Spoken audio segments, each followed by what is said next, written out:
जी Nepal HD television अब तपाईं सँगसँगै।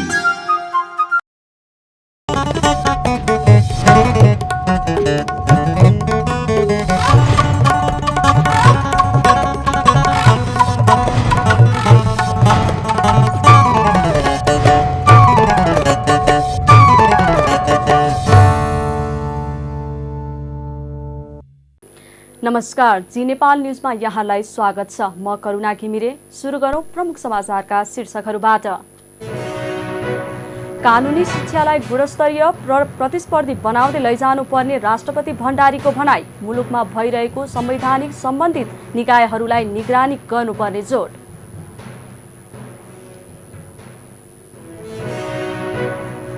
राष्ट्रिय सभा बैठकबाट बजेटसँग सम्बन्धित 3वटा विधेयक पारित। करको दर हेरफेर गरिएको आरोप लगाउँदै संसदीय छानबिन समिति बनाउन एमाले संसदको माग।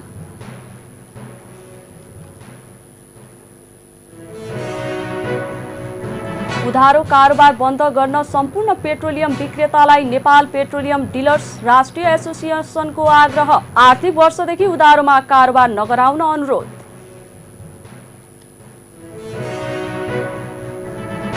भारतमा आजदेखि एकपटक मात्रै प्रयोग गर्न मिल्ने प्लास्टिकमाथि प्रतिबन्ध। प्लास्टिकका सामग्रीको प्रयोग गरेको पाइए कारबाही हुने चेतावनी।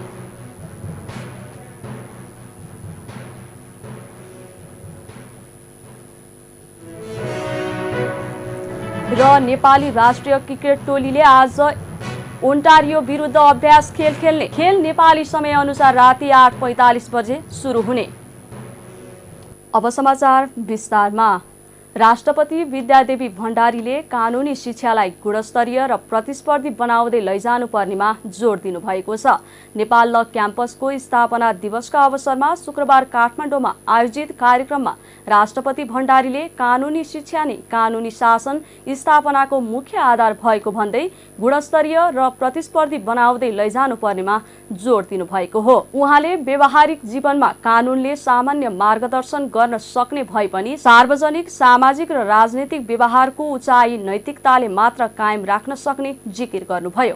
विश्वविद्यालयका प्राध्यापकहरूले मुलुकमा भइरहेको संवैधानिक एवं कानुनी अभ्यासका क्रममा देखिने विचलनहरूका बारेमा समेत प्राज्ञिक विमर्श मार्फत कानुन तजुर्मा न्याय निरूपण र कार्यान्वयनसँग सम्बन्धित निकायहरूलाई निगरानीका साथ पृष्ठपोषण समेत गर्नुपर्नेमा उहाँले जोड दिनुभयो।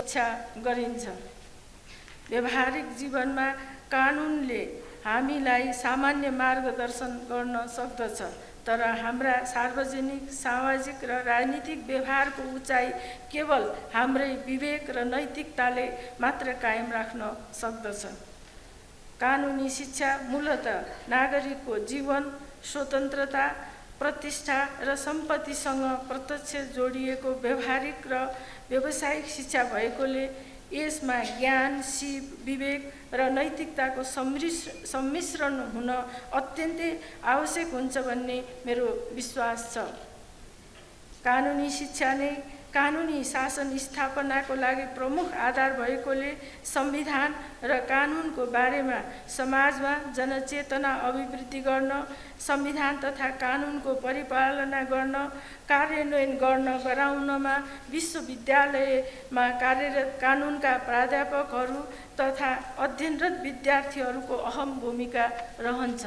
विश्वविद्यालयका प्राध्यापकहरूले मुलुकमा भइरहेको संवैधानिक एवं कानुनी अभ्यासका क्रममा यदाकदा देखिने विचलनहरूका बारेमा समेत प्राज्ञिक विमर्श मार्फत कानुन तर्जुमा, न्याय निरूपण र कार्यान्वयनसँग सम्बद्ध निकायहरूलाई निगरानीमा साथै पृष्ठपोषण समेत गर्नुपर्दछ भन्ने मलाई लाग्दछ। यसै गरी विश्वविद्यालयहरू अनुसन्धान र ज्ञान उत्पादनका केन्द्र भएकाले सार्वजनिक सरोकारका विषयमा नीति, कार्यक्रम र योजना तर्जुमा प्रक्रियामा विश्वविद्यालयबाट उपलब्ध हुने विषय विज्ञ जनशक्तिलाई पनि संलग्न गरिनु फलदायी हुन्छ भन्ने मलाई लागेको छ। हाल कायम संरचना र अभ्यासबाट आगामी दिनमा मुलुकका लागि आवश्यक पर्ने कानुनी जनशक्ति विकास गर्न पर्याप्त नहुने देखिन्छ। मुलुकलाई आवश्यक पर्ने नयाँ युगको नयाँ चुनौतीहरूको सामना गर्न सक्ने दक्ष कानुनी जनशक्ति उत्पादन गर्नका लागि आवश्यक भौतिक तथा संस्थागत पूर्वाधारहरूको विकास गर्दै कानुनी शिक्षालाई युग सापेक्ष बनाउँदै अगाडि लैजान अति आवश्यक छ। यस विषयमा नेपाल सरकार र सरोकारवाला निकायहरूले समयमै गम्भीरतापूर्वक विचार गर्दै मुलुकमा कानुनको विषयको अध्ययन अध्यापन र अनुसन्धानलाई अझै उन्नत बनाउन कानुन विश्वविद्यालय। त्यस्तै सर्वोच्च अदालतका कायम मुकायम प्रधान न्यायाधीश दीपक कुमार कार्कीले न्यायालयमा धेरै सुधारका कुरा आइरहेको भन्दै यसलाई सुधारको क्रममा अघि बढाइरहेको जानकारी दिनुभयो। सर्वोच्चका न्यायाधीश हरिकृष्ण कार्कीको प्रतिवेदनलाई पनि कार्यान्वयन गर्दै यस अघि बढिरहेको उहाँको भनाइ छ। हामी सहकार्यमा नेपाल बारसित सर्वोच्च बारसित सहकार्यबाट अगाडि बढिराखेका छौँ र विभिन्न सुधारका कुराहरू पनि अगाडि ल्याछ। एउटा अहिले यहाँहरू सबैलाई थाहा छ, सर्वोच्च आयोगका मान्य न्यायाधीश हरिकृष्ण कार्कीको प्रतिवेदन कार्यान्वयनको क्रममा छ। प्रधान न्यायाधीश र मुख्य न्यायाधीशबाट कल्डिस तोक्दाखेरि विसङ्गति आयो, विकृति आयो भनेर अहिले एउटा सुझावको आधारमा त्यसलाई हामीले अहिले गोला प्रक्रियाबाट मुद्दा तोक्ने प्रणाली अपनाएका छौँ र हाम्रो त्यसपछिको प्रणाली अटोमेटिक भनेको अटोमेटिक रूपमा चाहिँ आफै गोला प्रक्रिया चाहिँ सञ्चालन हुने अवस्था हो। न्यायपालिकामा पहिले पनि समस्या रहेको र अहिले पनि समस्या रहेको भन्दै उहाँले न्यायपालिकाले कामै गर्न सक्दैन भन्ने कुरा असत्य रहेको उहाँले बताउनुभयो। त्यस्तै संविधान सभा अध्यक्ष एवं एमाले उपाध्यक्ष सुभाष नेमाङले जनताले जनताका लागि पहिलो पटक संविधान बनाएको भन्दै पहिला जस्तो 5, 7 वा 10 वर्षमा परिवर्तन आउँछ भन्ने ख्यास्स खुस्स हल्ला अब नेपालमा काम नलाग्ने उल्लेख गर्नुभयो। नेपालमा त्यस्तो संविधान बनायो, त्यसैले छास्स कुरा आउँछ नि, तपाईहरुलाई भेटेपछि आफ्नो परिवारको अगाडि उभिए पछाडि त्यो कुरा भन्न मलाई मन लाग्यो। स्वयं राष्ट्रपतिज्यू प्रमुख अतिथिको रूपमा अगाडि देखेपछि मलाई त्यो कुरा भन्न मन लाग्यो। स्वयं सर्वोच्च अदालतका कार्यवाहक प्रधान न्यायाधीशज्यू अगाडि भेटे पछाडि मलाई यति कुरा भन्न मन लाग्यो। अघि नेपाल बार एसोसिएसनका अध्यक्षले बोलेर गइसक्नुभयो। मेरो नेपाल बार एसोसिएसन, मेरो कानुन व्यवसायहरूको संस्थाका साथीहरू अगाडि देखेपछि मलाई यति कुरा भन्न मन लाग्यो। त्यो के हो त? यो संविधान पहिलो पटक नेपालको इतिहासमा जनता अधिकारको स्रोत भएर बनाइएको संविधान भएको हुनाले पहिला जस्तो 5 वर्ष, 7 वर्ष, 10 वर्षमा परिवर्तन आउँछ भन्ने जुन छास्स छुस्स हल्ला हुन्छ नि, त्यो हल्ला अब नेपालमा काम लाग्दैन। किनभने अहिले समारोहमा राष्ट्रपति भण्डारीले नेपाल ल क्याम्पस स्वर्ण सम्मान संविधान सभाका अध्यक्ष नेमाङ र डाक्टर सुरेश सोवेदीलाई प्रदान गर्नुभयो। प्रमुख प्रतिपक्षी दल नेकपा एमालेका सांसदहरूले बहिष्कारका बीच राष्ट्रिय सभा बैठकले बजेटसँग सम्बन्धित विभिन्न 3वटा विधेयकलाई पारित गरेको छ। शुक्रबार बसेको राष्ट्रिय सभाको बैठकले आर्थिक विधेयक 2079, राष्ट्र ऋण उठाउने विधेयक 2079 र ऋण तथा जमानत 25औं संशोधन विधेयक 2079 बहुमतले पारित गरेको छ। यसअघि बैठकमा अर्थमन्त्री जनार्दन शर्माले 3वटै विधेयकलाई मूल रूपमा नै सुझाव दिन पारित गरी प्रतिनिधि सभामा फिर्ता पठाइयोस् भनी प्रस्ताव पेश गर्नुभएको थियो। बैठकमा अर्थमन्त्रीले उक्त विधेयक पेश गर्दा एमालेका सांसदहरूले विरोध जनाएका थिए। एमाले सांसदहरूले बजेट प्रस्तुत गर्ने एक दिन अघि अनधिकृत व्यक्तिको संलग्नमा करको दर हेरफेर गरिएको आरोप लगाउँदै संसदीय छानबिन समिति बनाउन माग गर्दै आएको छ।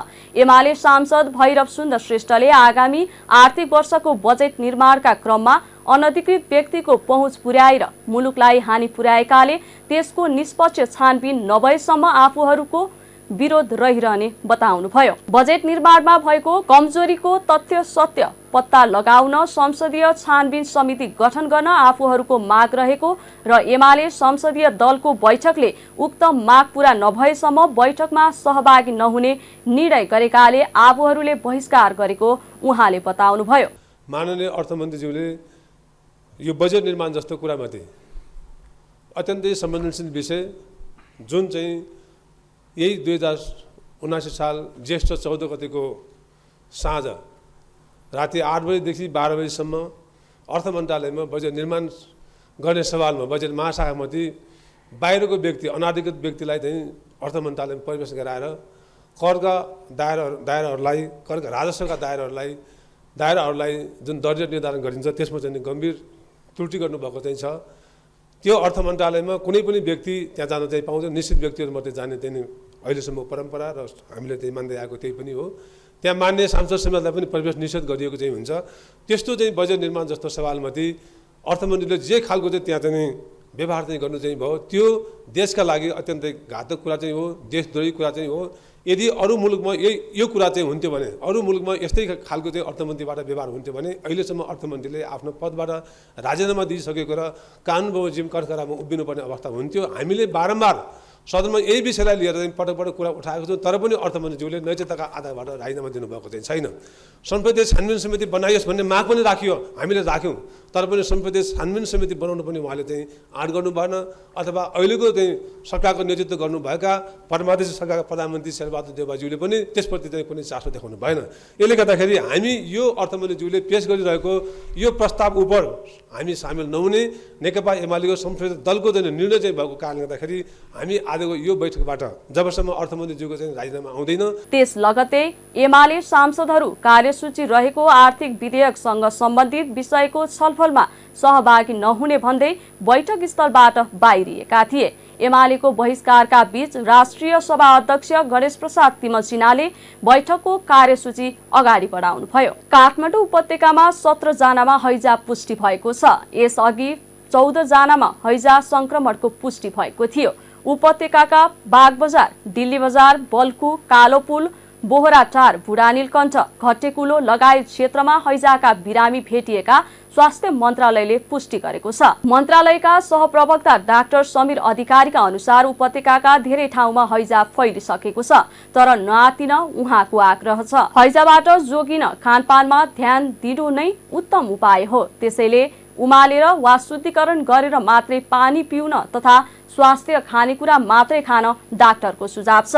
उहाँले जार तथा बोतलको पानी उमालेर मात्रै पिउन आग्रह गर्नुभएको छ। यस्तै खुला ठाउँमा दिसा पिसाब नगर्न पनि डाक्टर अधिकारीको आग्रह छ। सरसफाई र खानपानमा ध्यान दिएर हैजाको रोकथाम गर्न सकिन्छ। यस्तै हैजा थप फैलिन नदिन पानीका मुहान तथा स्रोतमा नै शुद्धिकरण गर्ने प्रयास भइरहेको मन्त्रालयले जनाएको छ। दोलखा जिल्लाको विविधता झल्काउने तस्बिरहरूको फोटो मेला 2079 काठमाडौँको प्रदर्शनी मार्ग स्थित पर्यटन बोर्डमा शुक्रबार सुरु भएको छ।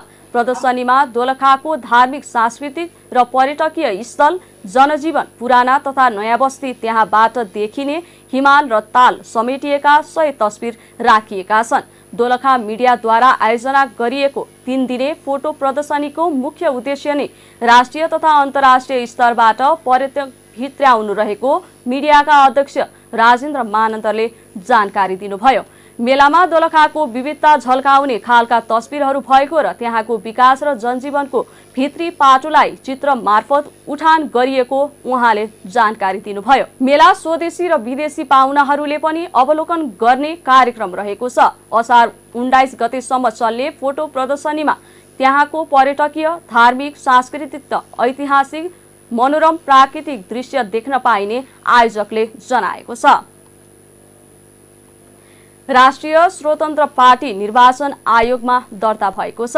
आयोगको शुक्रबार बसेको बैठकले दल दर्ताका लागि उक्त पार्टीले दिएको निवेदनलाई स्वीकार्दै दलको मान्यता दिएको हो। रवि लामिछानेले असार 7 गते निर्वाचन आयोगमा दल दर्ताका लागि निवेदन दिनुभएको थियो। निवेदनलाई आयोगले स्वीकार गर्दै राष्ट्रिय स्वतन्त्र पार्टी दर्ता भएको सो पार्टीका संयोजक लामिछानेले जानकारी दिनुभयो। त्यस्तै चुनाव चिन्ह गोलाकारभित्र घण्टी प्राप्त भएको उहाँले बताउनुभयो।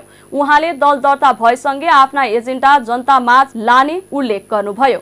एकदम खुसी छौँ, दल दर्ता भयो, राष्ट्रिय स्वतन्त्र पार्टी नै दर्ता भयो। अझ औपचारिक रूपमा हामीले भर्खरै सर्टिफिकेट पायौँ। यो यहाँहरू समक्ष यो खुसी साट्न पाउँदा हामी अत्यन्त हर्षित छौँ र तपाईँहरू मार्फत सम्पूर्ण देश विदेशमा रहनुभएका र यस दलको दर्ताका लागि चासो चिन्ता व्यक्त गर्नुहुने सबैजनालाई यो खुसीको समाचार सुनाउन पाएका छौँ।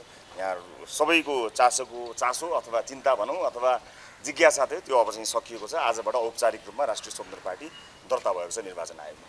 चुनाव चिन्ह घन्टी, गोलाकारभित्र घन्टी होइन, हामीले चाहिँ के भने विकल्प दिनुपर्ने हुन्छ। हाम्रो घन्टी र गोलाकारभित्रको घन्टी थियो, त्यसमध्ये हामीले गोलाकारभित्रको घन्टी पायौँ। निर्वाचन आयोगले हामीलाई गोलाकारभित्रको घन्टी चाहिँ हामीलाई उपलब्ध गरायो। अब राजनीतिक दल दर्ता भएको छ, हामी अब जनतामाझ पुग्नुपर्छ, हाम्रा एजेन्डाहरू सहित हामी अगाडि जानुपर्ने हुन्छ। केही कुराहरू मात्र हामीले भन्न पाएका छौँ, हाम्रा सबै कुराहरू भन्न बाँकी नै छ।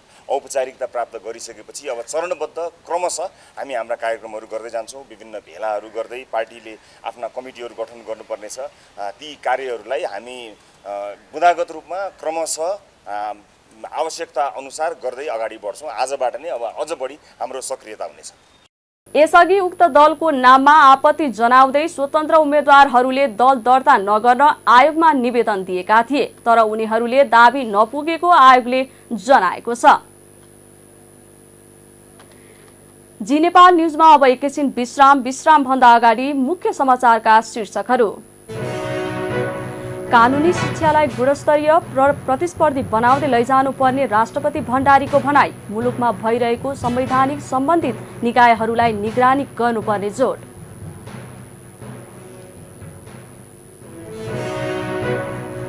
राष्ट्रिय सभा बैठकबाट बजेटसँग सम्बन्धित 3वटा विधेयक पारित। करको दर हेरफेर गरिएको आरोप लगाउँदै संसदीय छानबिन समिति बनाउन एमाले संसदको माग।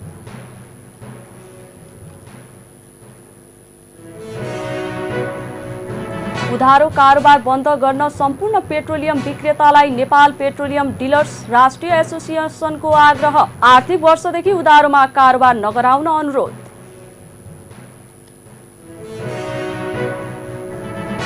भारतमा आजदेखि एकपटक मात्रै प्रयोग गर्न मिल्ने प्लास्टिकमाथि प्रतिबन्ध। प्लास्टिकका सामग्रीको प्रयोग गरेको पाइए कारबाही हुने चेतावनी।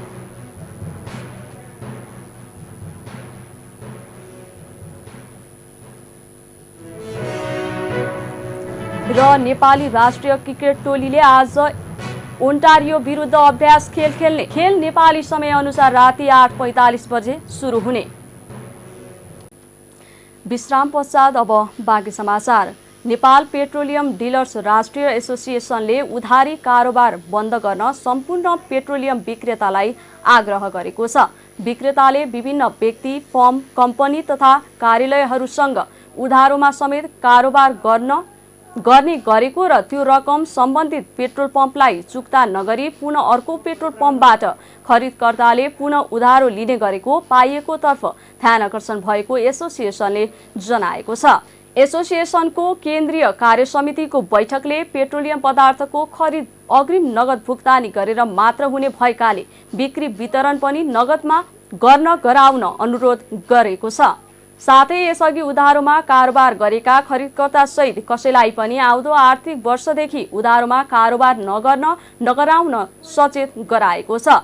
उधारो नतिरेर अर्को पम्पबाट पुनः उधारोमा कारोबार गर्ने वा लामो समयसम्म उधारो नगर्ने खरिदकर्ता व्यक्ति, फर्म, कम्पनी तथा कार्यालयहरूको विवरण 1 महिनाभित्र एसोसिएसनमा उपलब्ध गराउन सदस्य विक्रेतालाई सूचित गरेको छ।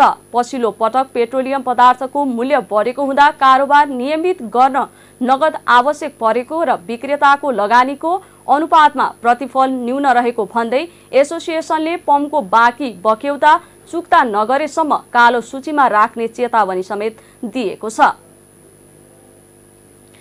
कपिलवस्तुको गौतम बुद्ध सब डिभिजन कार्यालयको आयोजनामा सरकारवाला निकायसँगै कपिलवस्तुका 3 साझेदारी वन समितिहरूले गरेका कार्य प्रगति अनुगमन गरिएको छ। सञ्चारकर्मी, स्थानीय तह कर्मचारी लगायतका टोलीले गौतम बुद्ध साझेदारी वन समिति, कपिलवस्तु साझेदारी वन समिति र शिवराज साझेदारी वन समितिको वन अतिक्रमण हटाई वृक्षारोपण, नर्सरीमा बेर्ना उत्पादन र वितरणको अनुगमन गरेको डिभिजन प्रमुख दधिराम कणेलले बताउनु भएको छ।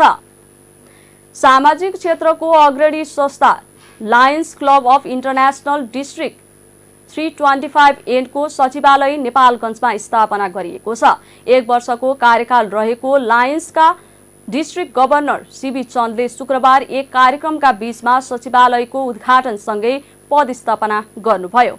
उहाँले क्लबमा लियो क्लबको संख्या वृद्धि गर्ने, आफ्नै कार्यालय भवन निर्माण गर्ने र विपन्न जेहेन्दार विद्यार्थीलाई छात्रवृत्ति उपलब्ध गराई उनीहरूको पढाइमा लायन्सको योगदान दिने जस्ता कार्यक्रम आफ्नो कार्यकालको मुख्य योजना भएको स्पष्ट पार्नुभएको छ। सो अवसरमा क्लबका पूर्व डिस्ट्रिक्ट गभर्नर सेमराज साक्य, मधुसूदन शर्मा रिजालले लायनवादको विकासको लागि समाजसेवालाई मार्गदर्शन बनाउँदै समाजसेवामा होमिन आवश्यक रहेको औल्याएका छन्। सोही कार्यक्रममै लायन्स क्लबका प्रथम भोइस गभर्नर मुकुट ढकाल, द्वितीय vice governor Binod Shrestha, cabinet secretary Gobinda Adhikari लगायतका डिस्ट्रिक्ट पदाधिकारीहरूको पदस्थापना गरिएको थियो। नेपालमा लायन्स क्लबहरू 15वटा डिस्ट्रिक्टमा विभाजन भएका छन्। यी मध्ये सबैभन्दा ठूलो भूगोल र सदस्यहरू भएको डिस्ट्रिक्ट 325N हो। बाँके प्रहरीले शुक्रबार बिहान नेपालगञ्जबाट जमनाहा नाका हुँदै भारतको रूपैडिया तर्फ गइरहेको भारतीय नम्बरको बन्दबडी मालवाहक कन्टेनरमा ठूलो परिमाणमा अफिम ब्रान्डको पोस्टर दाना नियन्त्रणमा लिएर अनुसन्धान सुरु गरेको छ। सीमानाका जमुनाहामा खटेको सशस्त्र प्रहरीका प्रहरी निरीक्षक जीवनलाल बुढा र नेपाल प्रहरीका वरिष्ठ प्रहरी नायब निरीक्षक माधव रिजालको कमान्डको संयुक्त टोलीले विशेष सूचनाका आधारमा RJ09 GB 4542 नम्बरको भारतीय मालवाहक कन्टेनरबाट 25 किलोका 250 बोरी अफिम सिड नियन्त्रणमा लिएर अनुसन्धान सुरु गरेको हो। जमुनाह नाका भएर शंकास्पद वस्तु गैरकानूनी तरिकाले नेपालबाट भारततर्फ लगिरहेको सूचनाको आधारमा नेपालगञ्ज भन्सार क्षेत्रमा परिचालित सशस्त्र प्रहरी र नेपाल प्रहरीको संयुक्त टोली विशेष चनाखो भएर निगरानी बढाइरहेको अवस्थामा शुक्रबार बिहान 10:30 बजेतिर जमुनाहमा सो कन्टेनर नियन्त्रणमा लिएको हो। प्रहरी नियन्त्रणमा रहेको कन्टेनरलाई इलाका प्रहरी कार्यालय परिसरमा लगेर खोजतलास तथा छानबिन गर्दा 25 किलोको बोरीमा प्याक गरेको अवस्थाको 250 बोरी अफिम सिड फेला परेको थियो। सीमा प्रहरी कार्यालय जमुनाह प्रहरीका इन्चार्ज माधव रिजालका अनुसार नियन्त्रणमा लिएको गाडीको चेक जाँचको क्रममा बन्द बाडीभित्र फल्स बटम बनाई लोड गरिएको 250 बोरा सेतो धुलो जस्तो देखिने पदार्थ फेला परेको बताए। उनले भने सूचनाको आधारमा भारततर्फ जाने गाडीमाथि कडा निगरानी राखेको अवस्थामा RJ09 GB 4542 नम्बरको बन्दबडीको ट्रक आएको चेक जाँचको क्रममा ड्राइभर गाडीको चाबी छोडेर भागेपछि ट्रक नियन्त्रणमा लिएर खानतलासी गर्दा सो माल बरामद भएको हो। नेपालगञ्ज उपमहानगरपालिकाको 11औं नगरसभा बिहिबार सम्पन्न भएको छ। नगरसभाले आर्थिक विधेयक 2079, विनियोजन विधेयक 2079 सर्वसम्मत पारित गरेको छ। नगर प्रमुख प्रशान्त विष्टका अनुसार कर्मचारीहरूको तलबी प्रतिवेदन तथा करार कर्मचारीको नवीकरण गर्ने निर्णय पनि नगरसभाले गरेको छ। यसैगरी 10औं नगरसभादेखि 11औं नगरसभाको बीचमा भएका निर्णय पनि नगरसभाले अनुमोदन गरेको छ। नगरसभाले नगर उपप्रमुख कमरुद्दिन राईको संयोजकत्वमा 3 सदस्यीय न्यायिक समिति गठन गरेको छ। नगरसभा उपमहानगरपालिकामा सेवा गरेर अवकाश प्राप्त गरेका तथा अवकाशको संघारमा रहेका कर्मचारीहरूलाई सम्मान गरिएको छ। नेपालमा थप 50 जनामा कोरोना संक्रमण पुष्टि भएको छ। देशभर गरिएको 1467 PCR परीक्षणको क्रममा 35 जना र 1347 एन्टिजेन परीक्षणका क्रममा 15 जनामा कोरोना संक्रमण पुष्टि भएको हो। कोरोनाका कारण शुक्रबार पनि कसैको मृत्यु नभएको स्वास्थ्य मन्त्रालयले जनाएको छ। त्यस्तै थप 18 संक्रमित निको हुँदा हालसम्म नेपालमा 9,67,480 जना निको भएका छन्। हाल नेपालमा 297 सक्रिय संक्रमित आइसोलेसनमा रहेको मन्त्रालयले जनाएको छ। अब अर्थ समाचार। शेयर बजार आज शुक्रबार झण्डै 9 अङ्कले घटेको छ। कारोबार हुने अन्तिम दिन शुक्रबार शेयर बजार परिसूचक नेप्से 8.87 अङ्कले घटेर 2028.77 बिन्दुमा झरेको छ। आज 221वटा कम्पनीको 36,63,000 किता सेयर 1,45,93,00,000 रुपैयाँमा कारोबार भएको छ। सबैभन्दा धेरै शिवम सिमेन्ट्सको 5,57,00,000 रुपैयाँको सेयर किनबेच भयो।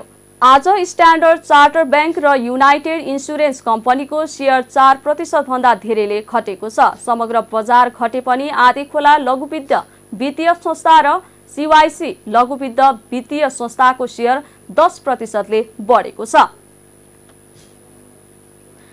नोकियाले 3 दिनसम्म ब्याट्री टिक्ने नयाँ स्मार्टफोन सार्वजनिक गरेको छ। कम्पनीले नोकिया G11 को प्लस भर्जन स्वरूप नोकिया G11 प्लस सार्वजनिक भएको हो। यो फोनमा 90 हर्जको रिफ्रेश रेट सहित 6.51 डिस्प्ले रहेको छ। मुख्य क्यामेरा 50 मेगापिक्सल रहेको फोनमा 8 मेगापिक्सलको सेल्फी क्यामेरा दिएको छ। फोन युनिसक T606 चिपसेटबाट सञ्चालित छ। 3 GB र्याम सहित 32 GB र 64 GB स्टोरेज र 4 GB र्याम सहित 64 GB स्टोरेज गरी 2 भेरिएन्टमा यो फोन उपलब्ध छ। फोनमा 5050 mAh क्षमताको ब्याट्री दिएको छ। यो फोन एक पटकको फुल चार्जमा सामान्य अवस्थामा 3 दिनसम्म टिक्ने कम्पनीको दाबी छ। स्मार्टफोनको मूल्य कहिलेदेखि बजारमा उपलब्ध हुन्छ भन्ने विषयमा पनि कम्पनीले कुनै जानकारी दिएको छैन। जुन महिनामा निर्यात गरिएको विद्युतको परिमाण र त्यसबाट प्राप्त भएको बिक्री मूल्यलाई हेर्दा भारतसँगको विद्युत व्यापार प्रभावकारी रूपमा अगाडि बढेको छ। देशभित्र खपत गरी अतिरिक्त भएको वर्षायामको विद्युत बिक्री गरी विदेश मुद्रा आर्जन गर्न सफल भएको छ। भारतसँगको विद्युत व्यापारको नेपालको जलविद्युतको विकासमा ठूलो सहयोग पुगेको छ। वर्षायाम हुने यस्ता समस्या समाधान गर्न देशभरि नै प्रसारण तथा वितरण प्रणाली संरचनाको सुधार विस्तार र स्तरोन्नति अभियानकै रूपमा चलाइएको छ। यसको नतिजा अब विस्तारै देखिँदै गएको छ। टिभी जर्नालिस्ट रेसिका आले मगरले तयार पारेको एक रिपोर्ट। नेपाल विद्युत प्राधिकरणले भारतीय ऊर्जा एक्सचेन्ज मार्केटमा एक महिनामा प्रतिस्पर्धी दरमा 1,72,30,00,000 रुपैयाँको विद्युत बिक्री गरेको छ। प्राधिकरणले देशभित्र खपत गरी अतिरिक्त भएको वर्षायामको विद्युत गत 19 जेठबाट आईएक्समा बिक्री सुरु गरेको थियो। सुरुमा 2वटा विद्युत गृहको 39 मेगावाट विद्युत दैनिक रूपमा आईएक्समा बिक्री गरिएको थियो। त्यसपछि 27 जेठदेखि दैनिक रूपमा 364 मेगावाट विद्युत भारतीय बजारमा प्रतिस्पर्धी दरमा बिक्री हुँदै आएको छ। नेपाल विद्युत प्राधिकरणले भारतको विद्युत मन्त्रालय अन्तर्गतको केन्द्रीय विद्युत प्राधिकरणबाट 6वटा जलविद्युत उत्पादित विद्युतलाई स्रोत मानी 364 मेगावाट विद्युत आईएक्स मार्केटमा बिक्री गर्न स्वीकृति पाएको छ। जुनमा 17,81,91,000 युनिट विद्युत भारतीय बजारमा बिक्री गरिएको छ। प्राधिकरणले यस अवधिमा भारतमा बिक्री गरेको विद्युतबाट सम्पूर्ण शुल्कहरू कटाएर खुद नाफा 1,72,30,00,000 रुपैयाँ कमाएको छ।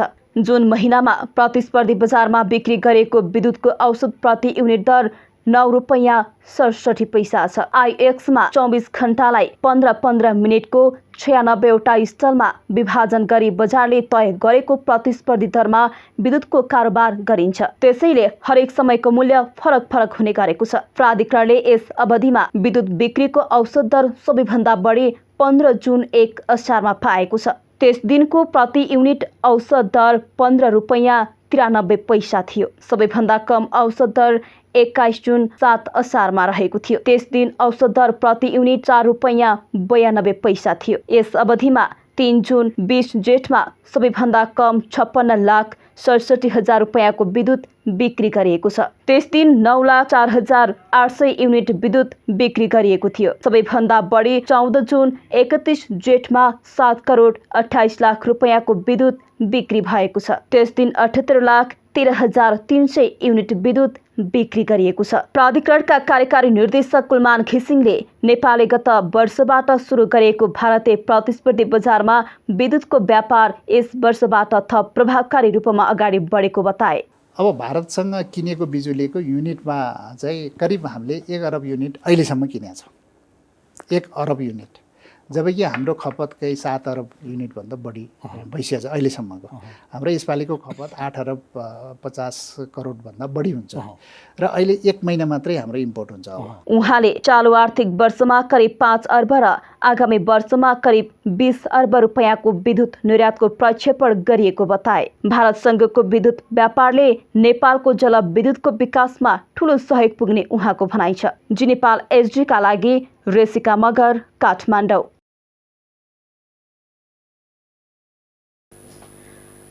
अब अन्तर्राष्ट्रिय समाचार। भारतले आजदेखि एकपटक मात्रै प्रयोग गर्न मिल्ने प्लास्टिकमाथि प्रतिबन्ध लगाएको छ। एकचोटि मात्रै प्रयोग गरिने र त्यसपछि फेरि प्रयोग नगरी फालिने प्लास्टिकका 19 सामानमा भारतले प्रतिबन्ध लगाएको हो। भारतको पर्यावरण मन्त्रालयले प्रतिबन्ध लागेका प्लास्टिकका सामानको सूची सार्वजनिक गरेको छ। 75 माइक्रोन भन्दा तलका प्लास्टिकका झोला, प्लास्टिक राखिएका कान कोट्याउने इयरबड, प्लास्टिकका झण्डा, क्यान्डी तथा आइसक्रिम स्टिक, प्लास्टिकका गिलास, कप, प्लेट, काँटा चम्चा, चक्कु लगायतका प्रतिबन्ध लागेको भारतीय सञ्चार माध्यमले जनाएका छन्। यस्ता खालका प्लास्टिकका सामग्रीको प्रयोग गरेको पाइए कारबाही हुने पनि खबर उल्लेख छ। यो नियम भारतभर लागू हुनेछ। यस्ता सामग्रीको उत्पादन, बिक्री, वितरण र प्रयोगमा बन्देज लगाउन तथा सूक्ष्म निगरानी राख्न भनिएको छ। भारतीय केन्द्रीय प्रदूषण नियन्त्रण बोर्डका अनुसार भारतमा हरेक वर्ष 2.5 लाख टन यस्ता प्लास्टिक उत्पादन हुन्छन् भने प्रतिदिन 26,000 टन प्लास्टिक जन्य फोहोर जम्मा हुन्छ। त्यस्तो फोहोर आधाभन्दा बढी नदीमा फ्याँक्ने गरिएको छ। अब खेल समाचार। नेपाली राष्ट्रिय क्रिकेट टोलीले आज शुक्रबार क्यानाडाको स्थानीय क्लबसँग अभ्यास खेल खेल्दैछ। घरेलु टोलीसँग 1 दिवसीय सिरिजका लागि क्यानाडामा रहेको नेपालले आज ओन्टारियो विरुद्ध अभ्यास खेल खेल्नेछ। खेल नेपाली समय अनुसार राति 8:45 बजे सुरु हुनेछ। ओन्टारियो नेपालका पूर्व राष्ट्रिय क्रिकेटर नरेश बुढायरको कप्तानीमा मैदान उत्रनेछन्। यसपछि नेपालले क्यानाडाको राष्ट्रिय टोलीसँग 2 खेलको 1 दिवसीय सिरिज खेल्नेछ। नेपाल र क्यानाडा बीचको पहिलो 1 दिवसीय जुलाई 4 र दोस्रो 1 दिवसीय जुलाई 5 मा हुनेछ। त्यसपछि नेपालले स्कटल्यान्डमा विश्वकप लिग 2 अन्तर्गतको त्रिकोणात्मक 1 दिवसीय सिरिज खेल्नेछ। नेपालले स्कटल्यान्डमा लिग 2 अन्तर्गत घरेलु टोली र नामिबियासँग खेल्नेछ। क्यानले क्यानाडा र स्कटल्यान्ड भ्रमणका लागि सन्दीप लामिछानेको कप्तानीमा 24 सदस्यीय टोलीको घोषणा गरिसकेको छ। खेल समाचार सँगै हामी जी नेपाल न्यूजको अन्त्यमा आइसकेका छौं। जाँदा जाँदै मुख्य समाचारका शीर्षकहरू पुनः एकपटक। कानुनी शिक्षालाई गुणस्तरीय प्रतिस्पर्धी बनाउँदै लैजानुपर्ने राष्ट्रपति भण्डारीको भनाई। मुलुकमा भइरहेको संवैधानिक सम्बन्धित निकायहरूलाई निगरानी गर्नुपर्ने जोड।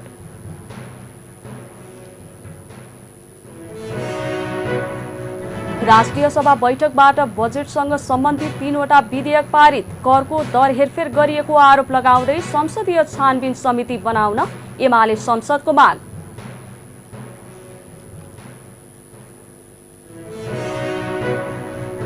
उधारो कारोबार बन्द गर्न सम्पूर्ण पेट्रोलियम विक्रेतालाई नेपाल पेट्रोलियम डिलर्स राष्ट्रिय एसोसिएसनको आग्रह। आर्थिक वर्षदेखि उधारोमा कारोबार नगराउन अनुरोध।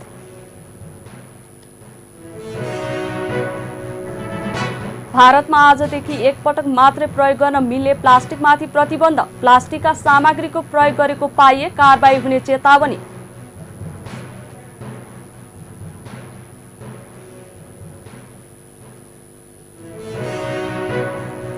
र नेपाली राष्ट्रिय क्रिकेट टोलीले आज ओन्टारियो विरुद्ध अभ्यास खेल खेल्ने। खेल नेपाली समय अनुसार राति 8:45 बजे सुरु हुने।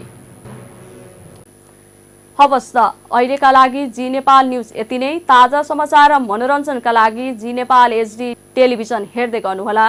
नमस्कार।